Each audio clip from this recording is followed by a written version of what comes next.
7 तारिख रु होइतिबा घटना जने एसओ को गवर्नर को पुओ माड़ मारी ए पर्यंत तांको न्याय दियाहला नै। गवर्नर डाकी आलोचना कले, मुख्यमंत्री डाकी आलोचना कले, कौन आलोचना कले से कथा लोकलोचन को आसला नै, न्याय तांको मिलला नै, बरं तांको ट्रांसफर कर देला। ओडिया अस्मिता कहि आसीथिबा सरकार ओडिया को किभଳି भाव सम्मान दिया जाउची से कथा एतु स्पष्ट अनुमय होची।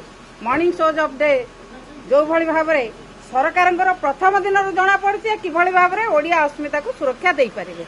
ओडिया अस्मिता कही सरकार को आसती ओडिया लोक सुरक्षा दे पारना ये सब जो भଳି भाव माड़ मराला अपमानित कराला ताकू एपर्यंत न्याय देला नहीं। बरं काली आईन मंत्री स्टेटमेंट देइचंती कलेक्टर इनक्वारी करेंगे कौटी फौजदारी मामला कलेक्टर इनक्वारी कौ दिन कले एसपी डीएसपी आईआईसी जो केस रजिस्ट्रेशन करते कलेक्टर इनक्वारी करेंगे।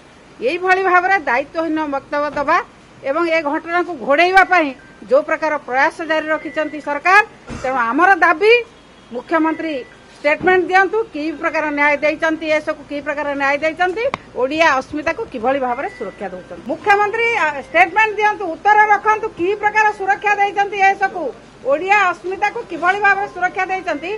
मुख्यमंत्री गृहर विवृत्ति रखंतु।